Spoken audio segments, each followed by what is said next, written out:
Welcome to another edition of Marketing Unleashed. As always, we are so glad that you guys are here. Make sure that as you see this, that you sprinkle the love across the interwebs, share it with all your friends. And also, we're going to be talking about some really cool stuff. We have an incredible guest for today. And make sure you mention your friends. Like, even if they can't watch it live, mention them, call them in, let them know what we're talking about, because I think you guys are going to find that this is an awesome, great show. But first, who is this person? And what are you doing here? What's going on? Just kidding. Susan is a senior marketing manager here at Tailwind. She has been around the show for a while, and she has tons of experience in marketing. And Tailwind has made some changes in its team, and as part of that, different marketers from Tailwind were going to be coming on here as hosts. So it's going to be so exciting.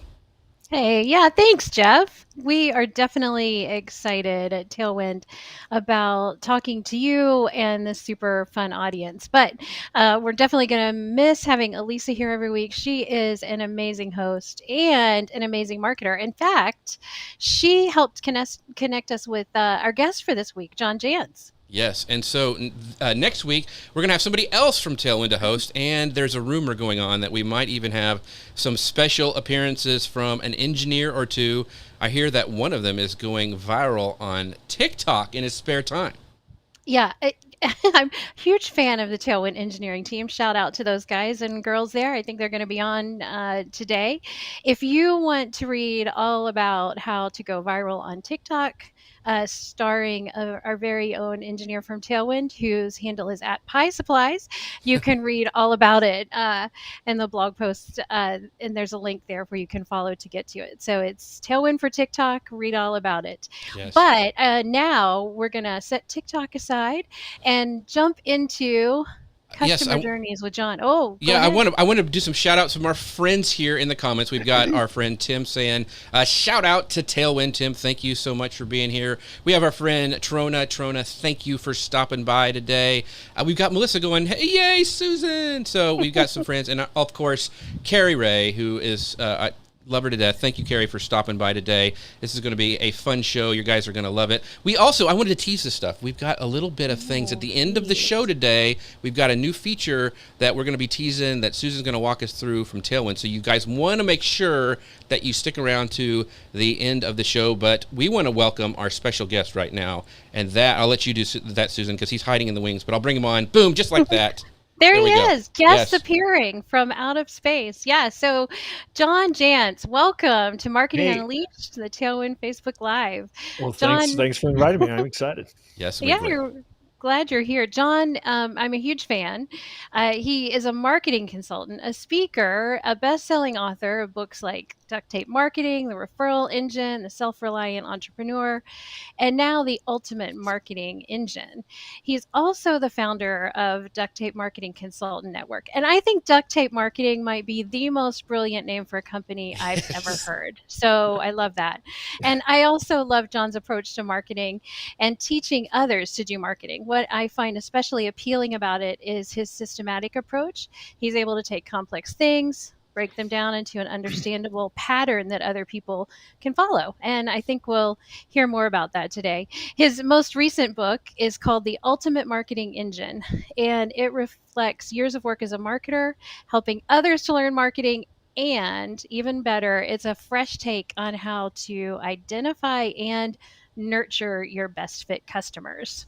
Yes. And by the way, we've got some people who are, they're already fans, John. So it's like, Rhonda says, Duct Tape Marketing is a must read for small businesses. And Kristen says, Duct Tape Marketing sounds a lot like my life, to be honest. So we've got a lot of people. By the way, we are streaming this as well over on Amazon Live. And I have all of John's books listed. So make sure you check them out. We're going to be teasing his new book throughout the day today. But you can go to this bit.ly link to his landing page. It's bit.ly/get John's book.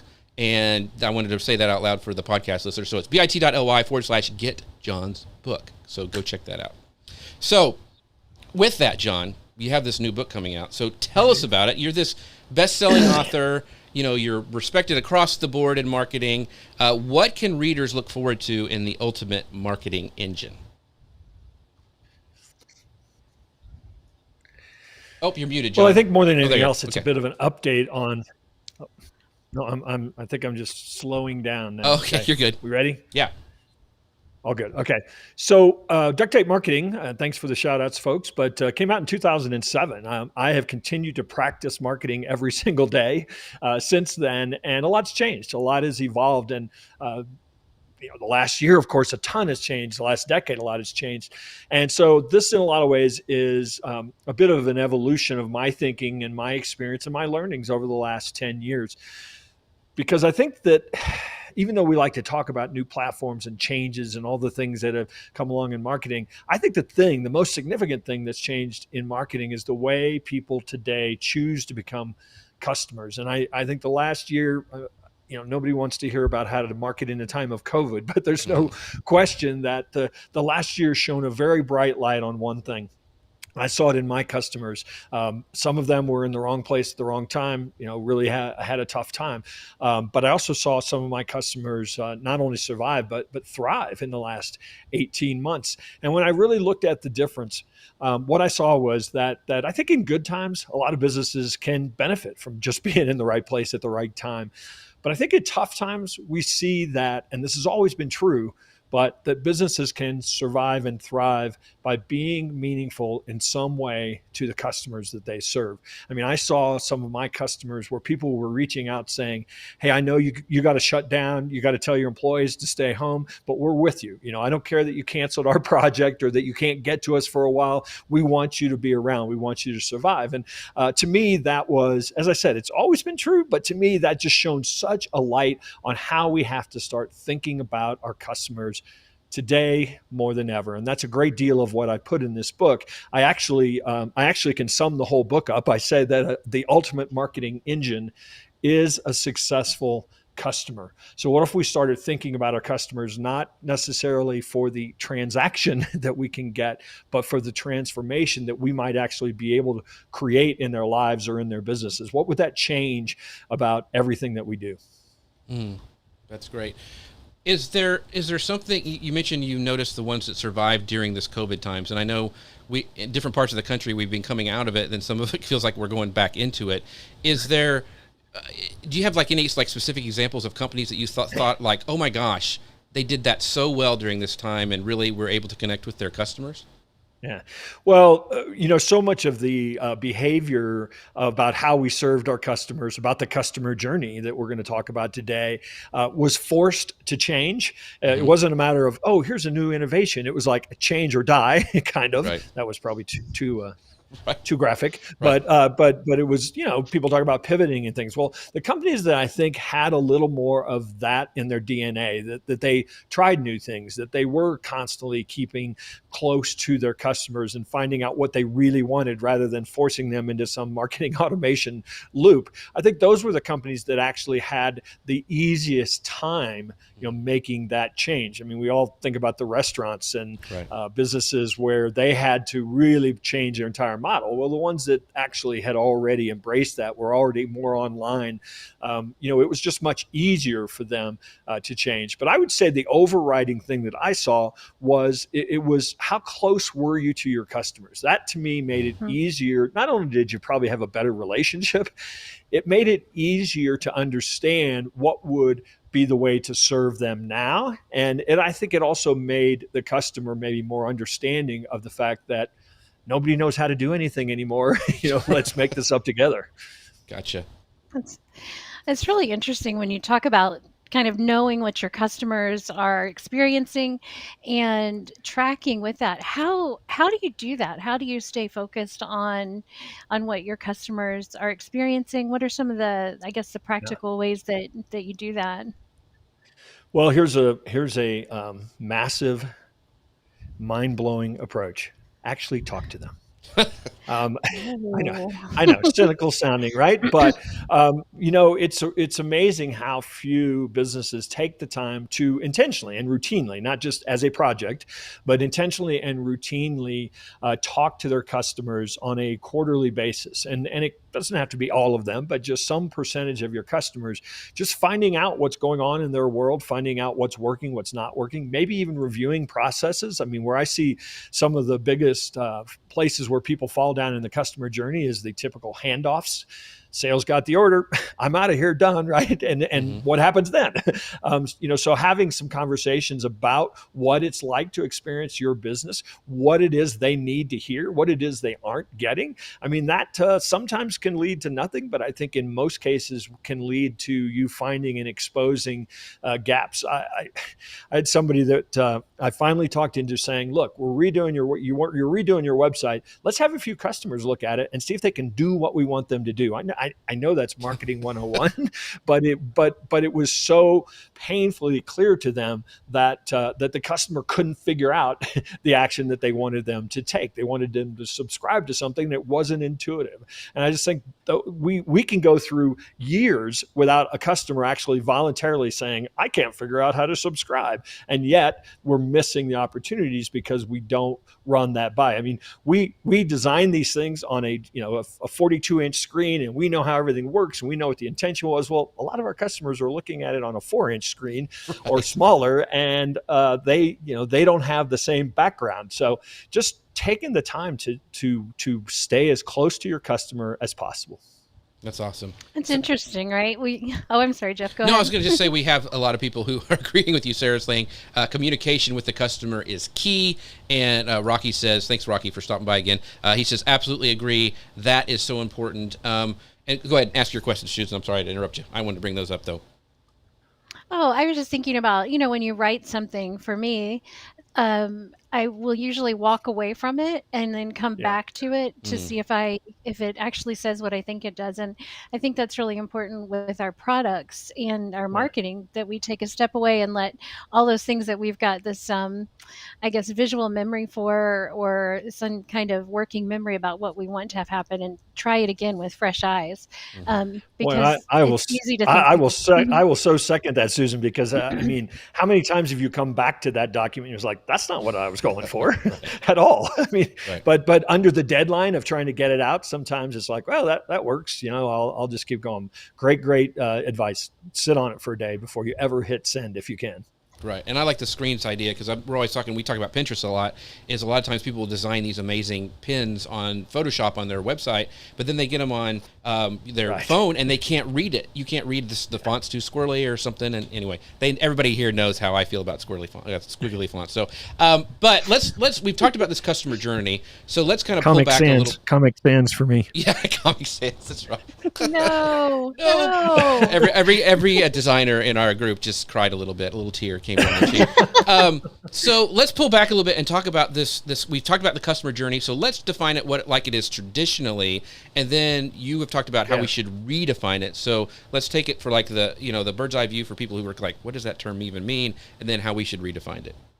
Well, fortunately, I can say that the term customer journey over the last 7, 8, 9 years, if you look at Google Trends, is finally sort of eclipsing the marketing funnel, which in a lot of ways the concept is replacing.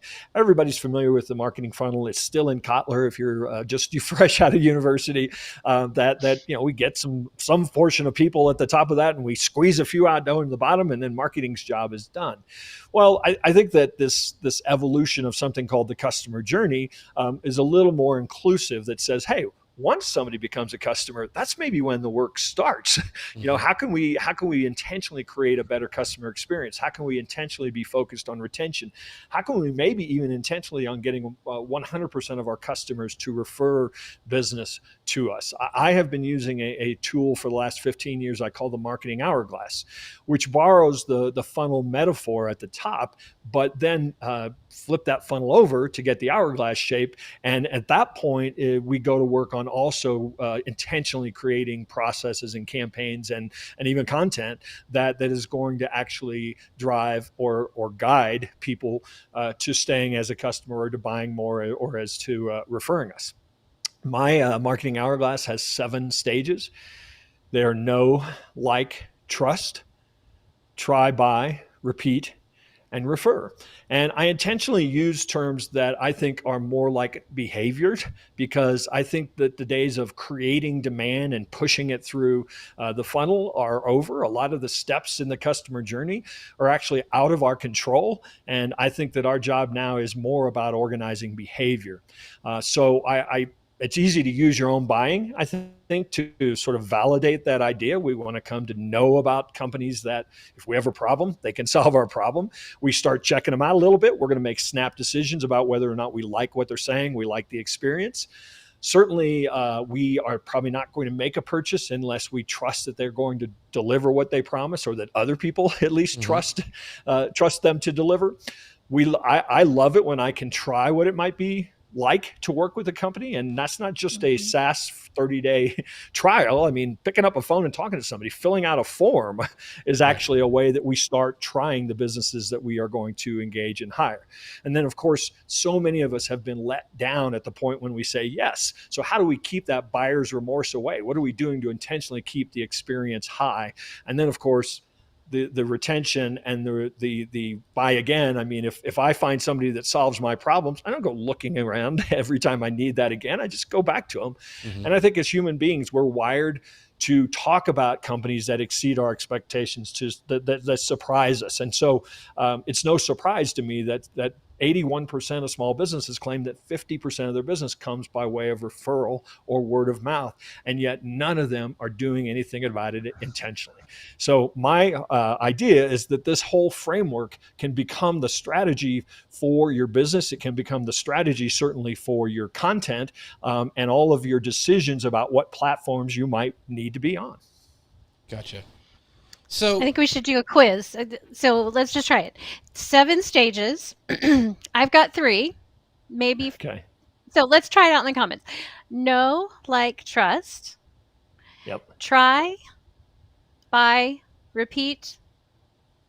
I didn't get And all refer. of them. What's Try, and buy, repeat, and refer. Okay. yeah. See, that's the one like everybody it. forgets, Susan. Well, so, and if you think about I mean, it, know, I'm like, and making trust. your point right now. You are making no, like, and trust line up with traditional marketing activities. That's really the job of marketing, is establishing enough trust that somebody wants to give us their money.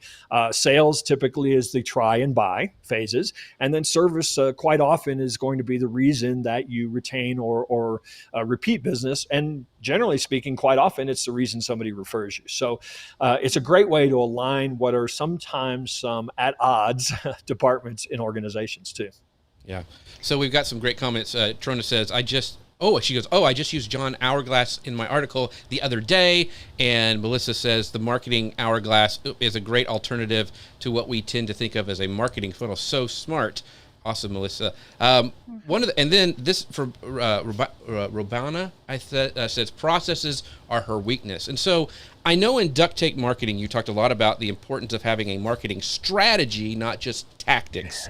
And, small business owners, they're doing too much already. It's hard to pick what to do. And, everybody wants to jump on what's hot. Oh, we have to be on TikTok because everyone's saying we have to be on TikTok now. So what do you say, what will you tell these small businesses who are just like, John, I get what you're saying. I'm struggling with what to do first. What do you tell people that way? Well, if they're struggling to pay the bills, I tell them, let's figure out a way to generate some business. Right. But if I'm really going to help them in the long term, I say, let's take a look at the top 20% of your client base today. Let's figure out everything we can about them. Why are they profitable? That's why they're in the top 20%. Why are they having a great experience? They're referring you. What are the common characteristics of this group? Because I talked about this idea of the ultimate marketing engine being a successful customer. One of the things we have to realize is we can't make everyone successful. And that's what drives us crazy. I mean, we are trying to work with, and what we actually do is we actually have folks rank their customers by profitability. It's very eye-opening in many cases because they do immediately spot some trends in their best customers. And they also immediately spot some trends in their worst customers and ones that aren't profitable necessarily, maybe even are detractors that are creating a real drag on the opportunity cost of actually serving your best customers. So we figure out every characteristic we can about those ideal customers. Now, one of the goals in doing this is let's go out and find more like that. But that's only half of the goal. The other half of the goal is that experience has shown me time and time again that some percentage of that top 20% would do 10 times business with you if you showed them how, if you gave them the opportunity. And then an even smaller percentage of that group might do 100 times more business with you if you focused on serving them like nobody else ever thought of serving them. I introduced in this in the Ultimate Marketing Engine something I call the customer success track. And basically, it's an approach that says, how can we take our customers from where they are today, the stage they're in today when they come to us usually, to where they want to ultimately be? It doesn't matter what we sell necessarily today. How could we grow and scale with our best customers? And we actually have a whole process for mapping out stages, the characteristics in those stages, the challenges in those stages, and ultimately the milestones it would take to move somebody, to move somebody to the next stage. And it can be a tremendously powerful way to create an overarching strategy for your business once you understand those customers you can make successful, those customers you can deliver the most value to. Awesome. So, Susan, I'll let you ask questions because I'll geek out with John here and just ask all of them because, it's like my own little personal, I told you I've been a fan. So what was your question? I don't want to take all the time. No, well, I was just thinking it's something that we talk about in our marketing a lot is how do we make our customers successful, and having that point of view in your marketing that you're not supposed to be the star of the show, they're supposed to be the star of the show is really important to us. I think, I heard you say that you suggest that business owners focus on the top 20%. For someone who's like not convinced about that and they're thinking, I'll take any customer, warm body and available credit card, what would you say?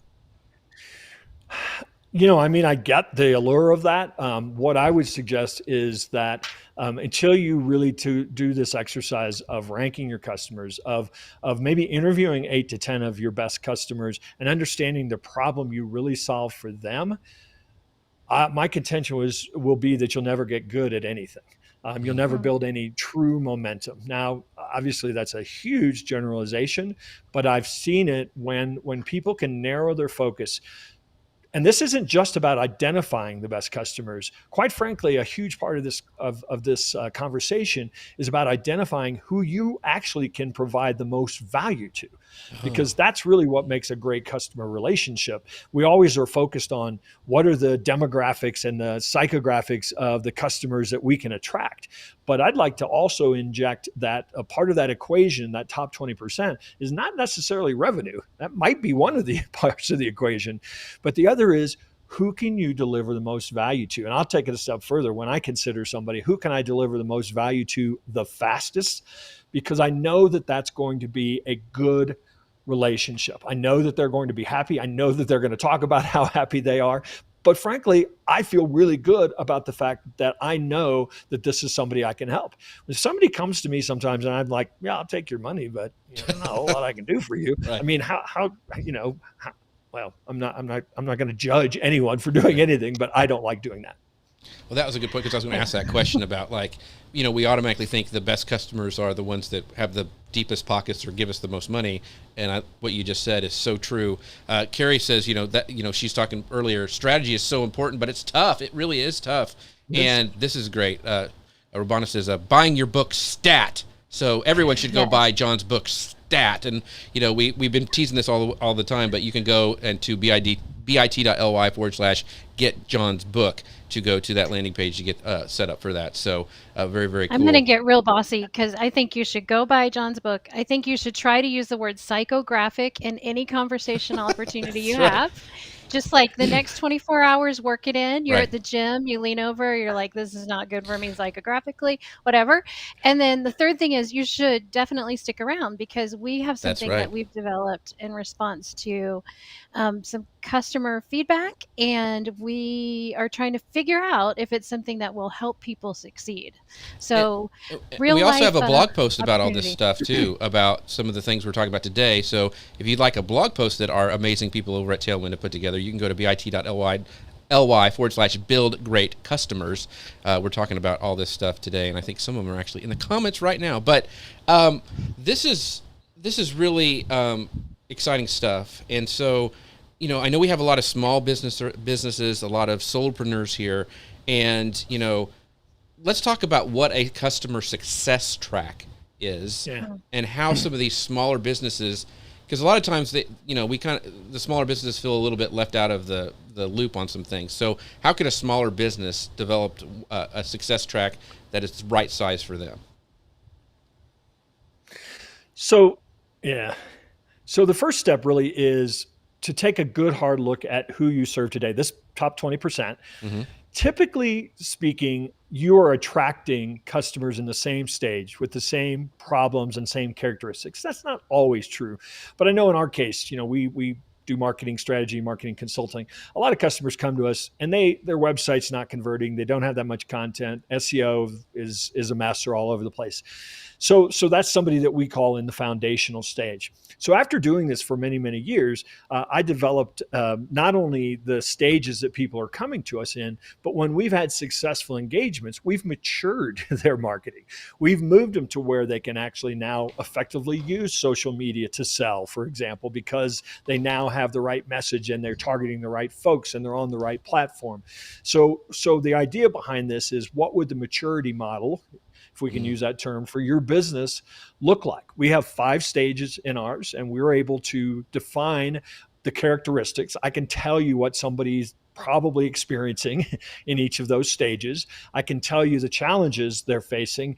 And furthermore, I can tell you the promise that they can experience if we move them to the next stage. Now, I'm not saying you're going to wake up one day and go, I've got this all mapped out. This took me a lot of years to develop. And if you get the ultimate marketing engine and you'll ultimately get the resources that come along with it, you've got the full marketing roadmap. I have got it completely documented for you. And the best part is, because I transfer this knowledge to a lot of people, we also identified all of the milestones that it takes to move somebody out of that stage into the next stage. And the beauty of a milestone is it's not an ethereal question. Mm-hmm. It is a yes or no answer. So we don't ask as a milestone, is the website effective? Well, I don't know. Right. How can I answer that? We ask, does the website load effectively on an iPhone, for example?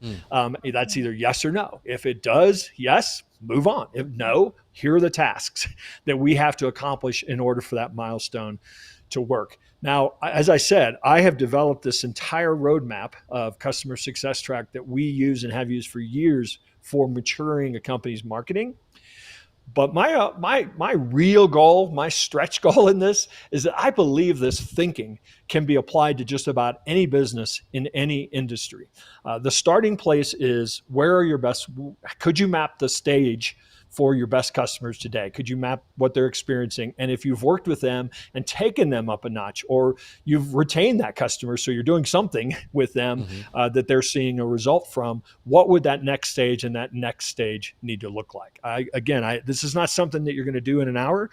This is something I'd love to sit in a room with you for 2 days and workshop, because it might take that kind of focus. But I do think that it's achievable, and that's if I have a mission for this book, that's my mission. Awesome. So you mentioned those roadmaps or guideposts that you check every once in a, what is the frequency? Is it like you do that every month, or do you do it every quarter? What do you usually suggest for businesses to go back and look at that, and then if they need to adjust or move those goals? Right. So we're using it actually as a service tool. I mean, it's not just something that we have on paper somewhere and it's locked away, as some good strategic thinking. We are actually analyzing those checklists, those milestones. We happen to have a monthly cadence with our clients, and then a quarterly, big, planning cadence, and then obviously an annual one. But we are almost constantly monitoring and the checklist. And the beauty of using these milestones is it actually becomes how we train. It actually becomes how we document.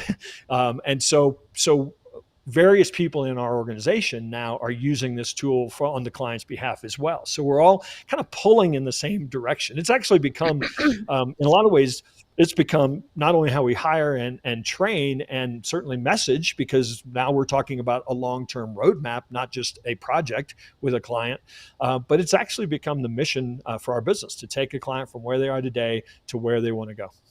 Awesome. So we have some questions, and you guys, we've got John just for a few more minutes during this hour time. So make sure you ask them, because this is you've got him here in the spotlight. So Don't waste this opportunity. But we do have a good question. This is from Lorena. She goes, question, what do you do if your client wants to break a 3-month contract? And this goes back to what you're talking about, like who, getting the good clients and how do you rank them and trying to get your best ones. Do you automatically say, okay, that's going to be a problem client, I'm going to drop him down? Or how do you rank it if somebody this is a great question. What do you do if somebody wants to break a contract with you? Yeah. So first point I want to make there is a great one is we're constantly evaluating what are the characteristics. We're learning at all times. It's easy for me to say, this is our defining characteristics, but we're learning, all the time and we're growing as well. So constantly reevaluating. What do you do if a client wants to break a 3-month contract? I suppose you have a decision to make. Right. Obviously, one decision would be how protected are you, how guaranteed are you, how much litigation do you want to throw yourself into. The other is, and this is just my point of view, probably about life in general. Move on, find a better client. That wasn't a great engagement, but it's a bummer. I'm be the first to tell you. Now, it is a psychographic opportunity as well, because you can, find out. I hate it when a client cancels. I don't want to sound harsh about the impact of that, but adding that research to what you're looking at. Why are they canceling? What was their interaction with you like? In the month before, did you notice any fall off in their engagement with your products or things like that? You can maybe use it as a learning opportunity, although probably inexpensive one. Well, and I'll tell you another place to analyze too is sometimes clients that we thought were going to be a good fit and didn't. Go back and look at the education process. How were they taught what to expect? How were they onboarded? And again, I'm not saying that there's necessarily any holes in that, but a lot of times that's what it really is somehow you didn't communicate the right, or they didn't get the right expectation for what was going to happen. A lot of times when people, if somebody comes to us and says, oh, I hear you do X, when can you start? And we haven't really taught them, well, here's how we work. Here's what's a little different about what we do. Here's what you can expect. Here's what we expect of you. I think a lot of times if we don't take that step, and that's built into the know, like, and trust, part of that, how we attract ideal clients is we teach people how to be ideal or what ideal looks like. And so often if we're not attracting enough of those ideal clients, it's something about your education process up front. Yeah, I've noticed. I've had clients that I thought, one, they were not very good clients, and we ended up parting ways. But I've been in the business long enough that they've come back and they've become great clients. And it could have been a personal issue. I grew up with the thing is like, don't burn any bridges unless you have to. Unless it's like they took something from you or you ripped you off or something like that. There's always opportunity later. You just never know what's going on. And so I've had some really great clients come out of stuff that I thought like, these guys are jerks. I don't ever want to deal business with them, that kind of thing. Yep. So, Susan, did you have some more questions before I move on to some other things? Go ahead. Yeah, so I just wondered if you could unpack a little bit where social media marketing, like using Pinterest or Instagram or Facebook, might fit with the ultimate marketing engine. Well, so I talk about content as the voice of strategy. And so I put a lot of the activity that we do in social media as content. Now, content to me is a very, very big bucket. It's content's images, it's video, it's an email subject line, it's blog posts, and so it's a very all-encompassing idea. But the reason I like to think about it as content is it's also part of how we guide the customer journey. That's really what content does for us if used effectively. And I think a lot of people tend to look at content and social media as purely as tactics. And if we look at them strategically and understand that in those 7 stages that I unpacked earlier of the marketing hourglass, that the people's questions and objectives and goals change at every one of those stages. Somebody who doesn't know how to solve their problem, or maybe doesn't really even know what their problem is looking for different answers, is looking for different content. So we have to adjust our content based on what we believe they're looking for when they start their journey. Now, somebody who is now trying to decide, are you the right fit for me? Are you the right solution for me? We're trying to understand, can I trust you, or what can I do to try you? They need to hear different messages. They need to see different forms of content. And then to me, the most underused forms of content come after somebody becomes a customer. What are we doing to collect their success stories on social media? What are we doing to use social media to have them voluntarily and willingly spread the good news about how awesome you are? What are we doing even with social media, targeted social media, which you obviously can do in both paid, probably less than organic, but maybe in groups and things like that, you can do it, very exclusively. But what are we doing to teach them how to get more out of our products or services, or what else we're doing? And so my whole point is, obviously every business is going to be different. What platforms make sense to them have to do with where their best customers are. But thinking strategically about what our objectives are in all of the content, and pinning that, no pun intended, pinning that objective to moving people through some stage of the journey I think is the best way to start. And here's the good news. I think it can actually allow you to create less content because it'll be more useful. Awesome. See, that's such a great point. And, if you check out the bit.ly link to bit.ly, /create great customers, one of the things that we are doing there is talking about how Facebook, how Pinterest, how Instagram all fit in terms of a customer journey. We're looking specifically at awareness and retention and all of those things when it comes to social. So that's certainly a great resource if you're beginning to think about what John calls the customer ecosystem a little bit, and how to use social media in all of those contexts. Mm-hmm. John, I wanted to ask a question. We talked about some of the social platforms like Pinterest, Facebook, and Instagram and all those. But I know you have a podcast as well. So how does that fit into, because I think there's all these YouTube channels, and then you think about podcasts, they're even smaller. And a lot of times I think it's easier to break in as a podcast than some of the other places online for companies. What are your thoughts on podcasting for businesses? Well, there again, I'm very strategic and figure out objectives. If your objective to start a podcast is to rule the world and have, 10, 5, and 6-figure sponsorship deals, you've got a long haul. But if your intention to create a podcast is to have maybe a different form of content, certainly a different medium, it is to meet and network with, amazing people maybe that you want to interview. Well, let's face it, in the time of lockdowns, it's a great way to intentionally force yourself to have one-on-one conversations in some cases with folks. Somebody mentioned Seth Godin. He was one of the first people I interviewed on my podcast back in 2005, and consequently has become a good friend and has written cover blurbs for 6 or so of my books. So it's a great way to actually, expand your network and your authority from a content standpoint. Maybe it actually will generate some customers as well. But another way to look at podcasting without thinking in terms of how do I build this giant audience is that, let's say in your community, you coach mid-sized business CEOs. That's your business model. Well, go out and identify the top 50 mid-sized business CEOs in your community and start asking them one by one to be on your podcast. Here's what's going to happen. First off, you're going to create amazing content. Amazing content that is very relevant to your target audience, but you're also going to have a sort of backdoor entry to being introduced to and meeting those folks because you are now a member of the media.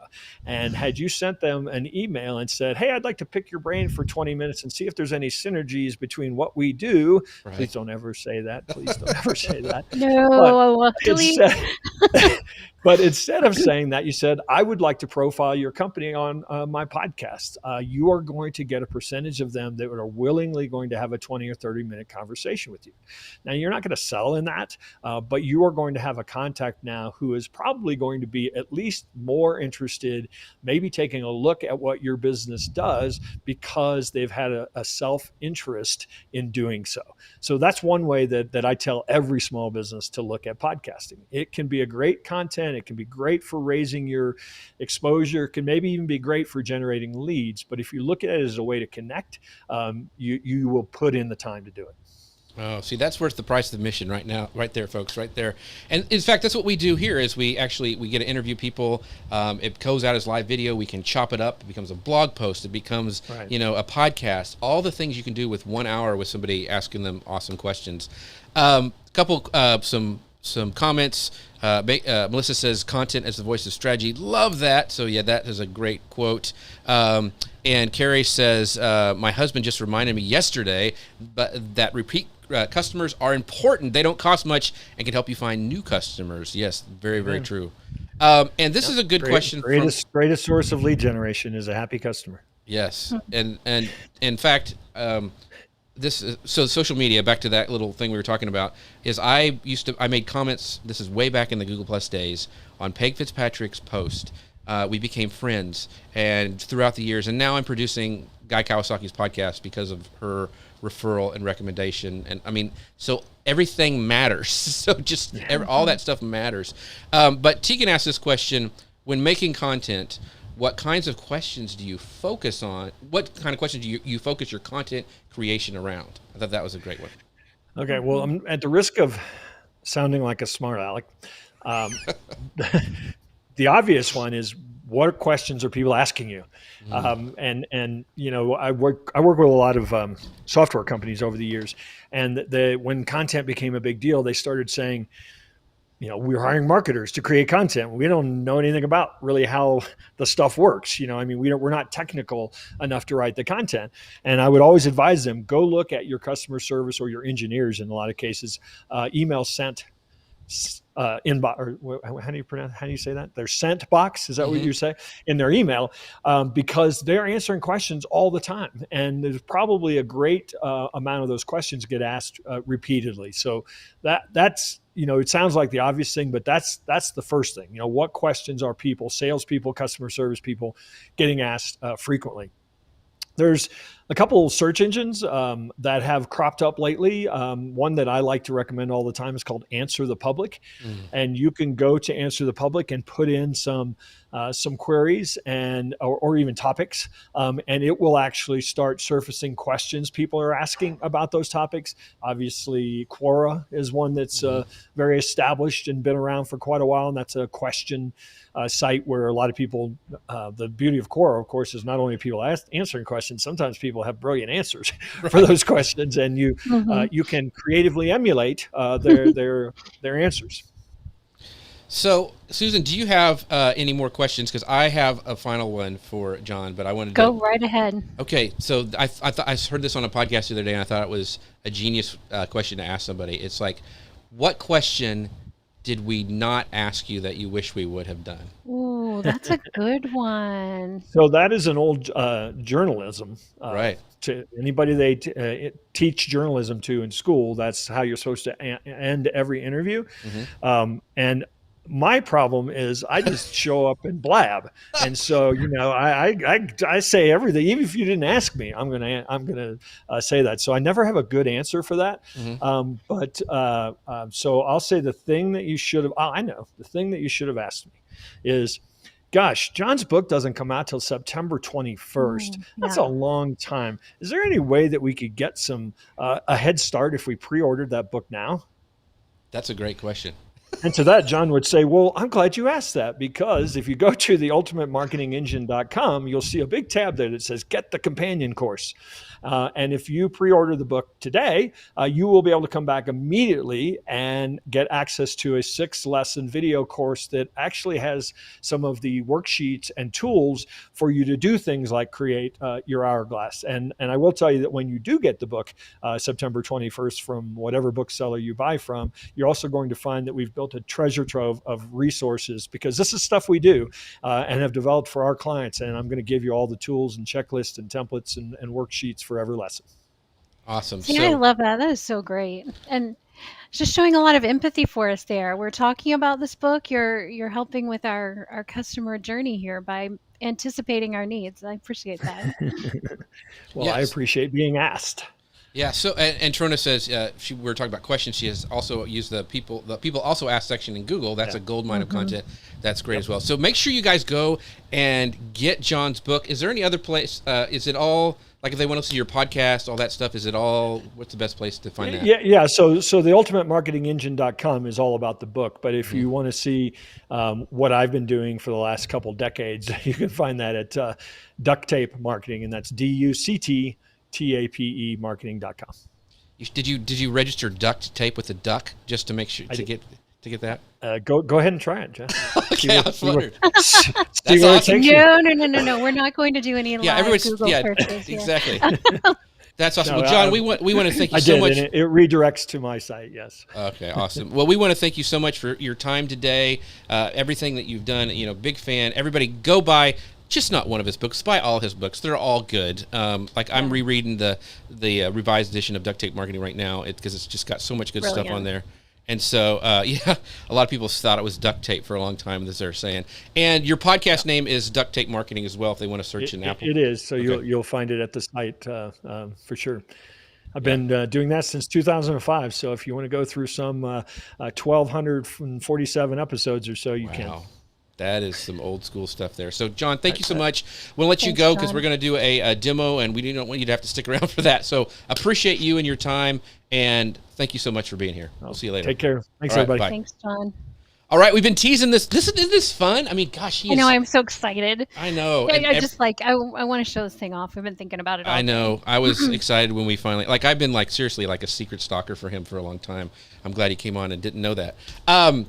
But we've been teasing this the entire time. But don't forget about this awesome blog post that Susan mentioned earlier at bit.ly. Actually, a webinar. Just want to be clear on that. It's a webinar. I'm sorry. It's a webinar at bit.ly/build great customers. Go check that out. You're going to find tons of info in there. And so go check that out. Melissa says, she goes, I realized I read the referral engine and didn't connect the name. So you see, we got the author on. How cool is that? So, but we're going to tease this thing. I'm going to play this video, and Susan is going to kind of walk us through everything. And before you play it, let me just set the stage. Set it up. Okay. So this is something that our engineers have just developed. They just do these amazing things. And the idea is that it's to help e-commerce store owners to portray their products in a way that is on brand for their store. And sometimes that can be difficult because of maybe taking a product with one background and you want to put it on another background. So this is so new and so hot off the presses, it doesn't even have a name. So we're just going to refer to this as the product yet to be named. Should we have the people in the comments, after they see it, maybe suggest names? Ooh, I just threw an audible right there. We'll just see. I like it. We need a name for this thing, and we also need some people to try it out. So if this feels like it might scratch an itch for you, just let us know in the comments. I want access, or give me the thing that needs a name, or we're pretty good at reading between the lines on those comments. So let us know and take a look at this. I will walk you through the demo. Okay, here we go. I'm playing it right now.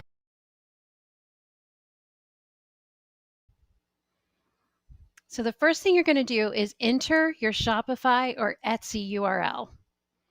Give us a second. We're going to go find pictures of your products and wait for it. Something exciting is happening right now. Ta-da! On the left are the products which had a very specific background. On the right, we pulled the products out. Why would we do that? Well, here's the really cool part. You pull them into Tailwind Create. You put them on whatever background template you want. You can change the product image by month. You can put a Christmas tree back there, whatever. You give it a title, a pinned description. I'm demonstrating this with the Pinterest version. We'll also have this available for Instagram and Facebook. And we put in that product URL because we want people to be able to buy our wooden spoon set, now displayed on a beautiful ombre template, whereas before it was very plain looking. And now we go and schedule. Done. Isn't it a great thing that needs a name? That is I so. love that. Don't use wooden spoon in the name. That won't count. So you've got to figure out something fun. No. Carrie goes, "Oh my gosh, I can't wait to try this." Kristen says she's just Get here it for to the you, Carrie. we're here for the Christmas tree spoon. So let us know if you would like to try this. So I want to just let's walk through it one more time. So what you do is you put your URL of your shop or your Etsy store in, and it comes into Create. It takes away the background so you can use it on your Create pins, and then you can go straight from there and schedule into your Tailwind scheduler. Is that correct? Exactly. Okay. Yeah. So, you may have a product that's a great seller and you have had this image of it for a really long time, but maybe the feel or the aesthetic of your store has changed. And you can go and hire someone and do that photo shoot again if you want, or you can grab the tool that must be named, strip out the background, and drop it onto a branded template and Create in just the time you saw there. Done. So hire a photographer, spend a day shooting products of your wooden spoons, or try the tool that must not be named. No, it needs to be named. Yeah. Yes, it needs to be named. So, post haste. That's not a bad name. Ooh, That's good from David. like Dave says it. post haste. That's a good one. So, or else he wants it. Maybe that he's just saying, give it to me now. Post haste. I know So that could be. that works. Yeah. So let us know in the comments if you'd like this. If you happen to watch this on replay, go ahead and ask also, because they'll be monitoring this stream. And I like Lorena's background removal thingy. That's all. Right? I love it. I think that's I mean, amazing. and just among us, people think marketing is easy, but we have to name all the things. Yeah. And we have to name them in ways that you can say them on like voice search. It's just, it's hard to name the things. That's true. So, and it says invisibility cloak tail. That's good. Ooh, That's pretty funny. like that. Yes. So thank you guys. I hope you guys enjoyed, John. If you have suggestions from us, we're always here. If you have people that you would like to have on the show, if you want to have specific topics you want us to talk about, let us know down below. We thank you guys so much for being here with us today. Do not forget the amazing webinar that we have at bit.ly/build great customers. And don't forget about John's book that he was saying, all this freebie stuff you get if you pre-order. So make sure you guys go there, check that out. He was an awesome guest, super smart. I figured you guys could tell that already. But, so happy that he was with us today. We thank you guys for being here. All these people are coming on saying, I want to try it. So, Carrie, thank you for being here today. We appreciate all you guys, and we will see you next time. Susan, I'll let you have the last word. Hey, everyone. Thanks so much for being here. Really appreciate it. Love seeing all your names in the comments. And we will get in touch with you about the background remover, invisibility, cloak, tail, post haste product thingy. And I just want to say thanks to the engineers who put it together in such a timely way. And they do a lot of hard work, and we appreciate it. Thanks, everyone. Bye, guys. See you later. Bye.